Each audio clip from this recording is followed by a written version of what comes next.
Have you ever heard of a temple in Egypt which was moved from one place to another?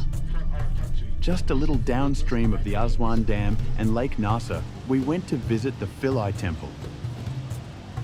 The temple now stands on the little island called Agilkia, and it's reachable only by boat. But this is not the place where the temple was originally built. When the Aswan Low Dam was completed in 1902, the structure plugged up the Nile and created an artificial body of water, Lake Nasser.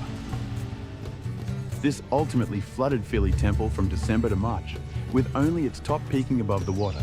The temple's brightly painted colors were lost forever.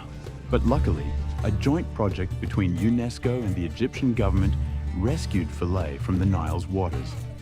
The fascinating project occurred between 1972 and 1980, and Philae Temple was relocated brick by brick to its current home on Agilkia Island. The temple was primarily dedicated to the goddess Isis, but her husband Osiris and her son Horus were also worshipped there. Construction began around 690 BC. All history lovers can examine the detailed temple walls containing reliefs of Isis mythology, including Isis bringing Osiris back to life, giving birth to Horus, and mummifying Osiris after his death.